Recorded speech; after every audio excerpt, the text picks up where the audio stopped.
கோளூர் பெண் பிள்ளை ரகசியம் 57ஆம் ரகசியம். இருமிடறு பிடித்தேனோ செல்வப் பிள்ளையைப் போலே. சாமி, உடையவர் திருவரங்கத்திலிருந்த சமயம் ஒரு சோழ அரசன் பல தொல்லைகள் கொடுத்தான். அந்த சோழன் தீவிர சைவ பற்றுடையவன். சிவனே பரம்பொருள் என்று எழுதி அதில் உடையவரிடம் கையெழுத்து வாங்க நினைத்தான். வீரர்களை திருவரங்கத்திற்கு அனுப்பி ராமானுஜரை அழைத்து வரச் சொன்னான். விஷயம் அறிந்த உடையவரின் பிரதான சீடரான கூரத்தாழ்வான் உடையவருக்கு பதில் தான் காவி உடை அணிந்து சோழ அரசனிடம் சென்று தன் கண்களை பறிகொடுத்தார். உடையவர் சீடர்களின் வேண்டுகோளை ஏற்று மேலை நாட்டிற்கு சென்றார் என்று அந்த பெண் கூறிய போது உடையவர் இறுகிய முகத்துடன் கேட்டுக்கொண்டிருந்தார். குழந்தாய், வழியில் கொங்கில் பிராட்டி பார்த்த கதையை நீ கூறினாய், நினைவு இருக்கிறது என்றார் ஒரு சிஷ்யர். ஆமாம் சாமி என்று அந்த பெண் தொடர்ந்தாள். ராமானுஜர் கொங்கு நாடு வழியாக மேலை நாட்டில் தொண்டனூர் என்ற இடத்திற்கு வந்தடைந்தார். அங்கே ஒரு பெரிய ஏரி இருந்தது. அதன் அருகே ஒரு குடில் அமைத்து தங்கியிருந்தார். அங்கிருந்து ஒரு மலை தெரிந்தது. அதன் பெயர் எதுகிரி. அந்த மலையை பற்றி புராணங்களில் இருக்கிறது. ஸ்ரீ ராமபிரான் தனது பட்டாபிஷேகத்தின் போது விபீஷ்ணாழ்வாருக்கு தான் பூஜை செய்த ரங்கநாதரை பரிசாக கொடுத்தார். அந்த பெருமாள் தான் திருவரங்க பெருமாள். அதன் பிறகு ஸ்ரீ ராமபிரானும் அவரின் மைந்தர்களான குச்சல் அவர்களும் ராமபிரியன் என்ற பெருமாளை வழிபட்டார்கள். அந்த பெருமாள் இந்த மலையில்தான் இருக்கிறார். உடையவர் அந்த ஊர் மக்களிடம் அந்த மலை மேலே கோயில் இருக்கிறதா என்று கேட்டார். உடையவர், கோயிலா? எங்களுக்கு தெரிந்து அங்கே கோயில் எதுவும் இல்லையே. மலை மீது ஏறவே முடியாது. போகும் இடமெல்லாம் முள்ளும் கற்களும் இருக்கும் என்றனர் அந்த ஊர் மக்கள். தினமும் உடையவர் தொண்டனூர் ஏரியில் நீராடிவிட்டு தன் அனுஷ்டானங்களை முடித்துவிட்டு கீழிருந்தே அந்த மலையை வணங்குவார். ஹொய்சல மன்னன் பிட்லதேவன் அந்த நாட்டை ஆண்டு வந்தான். அவன் சமண மதத்தை தழுவியிருந்தான். அவனுடைய அழகிய இளவரசிக்கு பேய் பிடித்திருந்தது. யாராலும் குணப்படுத்த முடியவில்லை. ராமானுஜர் என்ற சந்நியாசி வந்திருக்கிறார் என்று கேள்விப்பட்டு உடையவரை வந்து வணங்கி தன் மகளை பற்றி கூறினான் அரசன். உடையவர் அரண்மனைக்கு சென்று இளவரசியை குணப்படுத்தினார். மன்னன் ஆனந்தமடைந்தான். உடையவரின் அறிவுரைகளை கேட்டு சமணனாயிருந்த பிட்லதேவன் ராமானுஜரை தன் குருவாக ஏற்று ஸ்ரீ வைஷ்ணவத்திற்கு மாறினான். தன் பெயரையும் விஷ்ணுவர்தன் என்று மாற்றிக்கொண்டான்.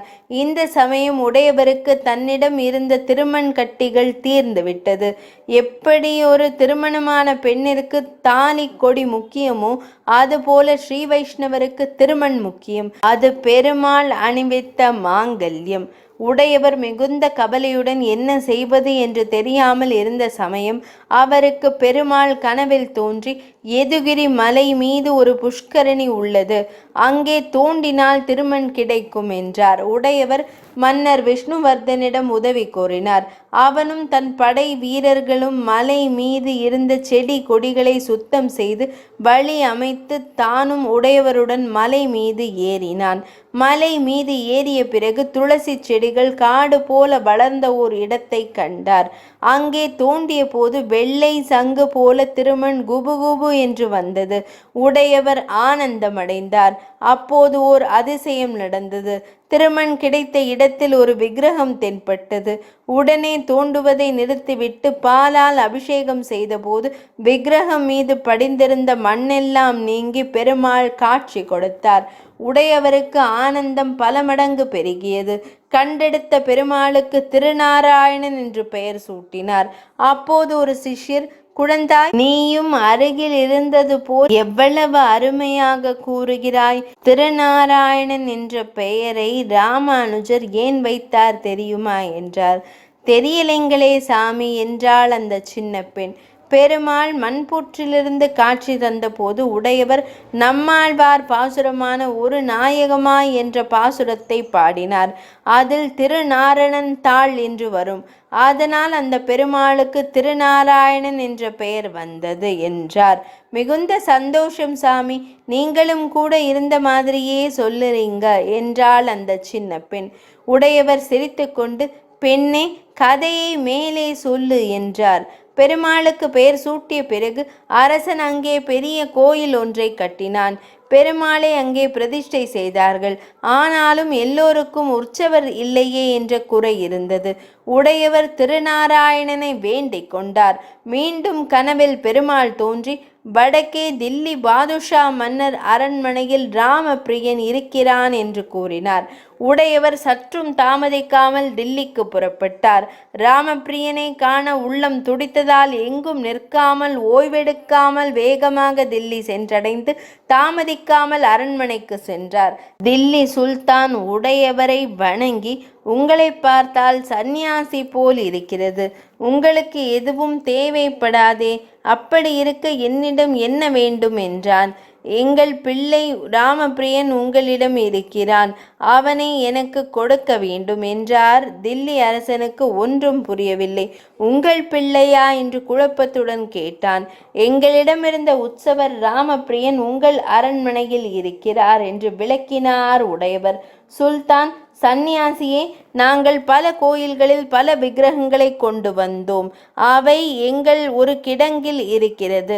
அங்கே சென்று உங்களுக்கு வேண்டியதை எடுத்து கொள்ளும் என்று அனுமதி கொடுத்தான். உடையவர் ஏராளமான விக்கிரகங்கள் இருந்த கிடங்கை பார்த்து மலைத்து போனார். ஆனால் அவர் தேடி வந்த ராமபிரியன் அங்கே இல்லை. மீண்டும் சுல்தானிடம் முறையிட்டார். சுல்தான் யோசித்தார். என் மகள் ஒரு விக்கிரகத்தை விளையாட்டு பொம்மையாக வைத்திருக்கிறாள். ஒருவேளை அதுவாக இருக்கலாம் என்று உடையவரை அந்த புறத்திற்கு அழைத்து சென்றான். அங்கே இளவரசியின் கையில் ராமபிரியன் இருந்தார். அரசன், உனக்கு வேறொரு நல்ல பொம்மை கொடுக்கிறேன். இது இந்த சந்நியாசிக்கு வேண்டுமாம், கொடுத்து விடு என்றான். உடையவரும் இளவரசியிடம், குழந்தாய், அது என்னுடைய பிள்ளை, பெயர் ராமபிரியன், தந்து விடுமா என்றார். அந்த பெண் தரமாட்டேன் போ என்று அடம் பிடித்து பெரிதாக அழத் தொடங்கினாள். சுல்தானுக்கு மகள் மீது பாசம் அதிகம். அதனால், உடையவரே, எப்போது பார்த்தாலும் என்னுடைய பிள்ளை என்னுடைய பிள்ளை என்கிறாய். உம்முடைய பிள்ளை என்றால் கூப்பிடும். கூப்பிட்ட குரலுக்கு வந்தால் அழைத்து செல்லும் என்றான் மன்னன். உடையவர், என் செல்வ பிள்ளாய், இங்கே வாராய் என்றார். உடனே இட்ட சட்டையும் கட்டின சிறு சதங்கையும் இட்ட கஸ்தூரி திலகமும் கைவண்ண நறுங்குஞ்சு குழல்பின் தாழ முகத்து சுட்டியுடன் கட்டிலிலிருந்து குதித்தான் ராமபிரியன். சதங்கை சல சல என ஒலிக்க தளர் நடை நடந்து எல்லோரும் காணும்படி உடையவர் மடியில் ஏறிக்கொண்டு, பிரிந்து தாயை பார்க்கும் போது குழந்தையை எப்படி கட்டி கொள்ளுமோ அதுபோல ராமபிரியன் வலது கரத்தால் உடையவரின் கழுத்தை நெருக்க கட்டி கொண்டான். உடையவரும், என் செல்ல பிள்ளையே என்று ஆறத் தழுவி உச்சி முகர்ந்தார். சிலை என்று நினைத்த எல்லோரும் சிலையாக நின்றனர். சாமி, உடையவரின் கழுத்தை கட்டி கொண்டது போல் பெருமாள் என் கழுத்தை கட்டி கொள்ளவில்லையே. என் கழுத்திற்கு இரு மிடறு அந்த பெருமை கிடைக்கவில்லையே. அதனால் நான் ஊரை விட்டு போகிறேன் என்றாள். பக்கத்தில் இருந்த சிஷ்யர், பெண்ணே, ராமானுஜர் செல்ல பிள்ளாய் வாராய் என்று பெரியாழ்வார் பாசுரத்தை பாடினார் தெரியுமா என்றார். அப்படியா சாமி, அது எந்த பாசுரம் என்றாள் அந்த சின்ன பெண். உடையவர், தொடர் சங்கிலி கை சலார் பிலார் என்ன தூங்கு பொன்மணி ஒலிப்ப என்ற பாசுரம் என்றார். அப்போது இன்னொரு சிஷ்யர், பெருமாளை விட்டு பிரிய மனமில்லாமல் தில்லி இளவரசி மேலக்கோட்டைக்கு ராமானுஜரின் பின்னாடியே வந்துவிட்டாள். பிறகு பெருமாளிடம் சேர்ந்தார். ராமானுஜர் அந்த பெண்ணின் பக்தியை கண்டு பிவி நாச்சியார் விக்கிரகத்தை பெருமாளின் பாதங்களுக்கு இடையில் பிரதிஷ்டை செய்தார். இன்றும் திருநாராயண பெருமாள் திருவடியில் அந்த பிவி நாச்சியாரை சேவிக்கலாம் என்றார். அந்த பெண் வியந்து, அப்படியா என்று கூறிவிட்டு, நில்லென பெற்றேனோ இடையாற்றூர் நம்பியை போலே என்றார். உடையவர் சிரித்துவிட்டு, திருநாராயணன் திருவடியில் விழுந்தால் கூடவே பிராட்டி சம்பந்தமும் நமக்கு கிடைத்துவிடும் என்றார். 57ஆம் ரகசியம் நிறைவடைந்தது.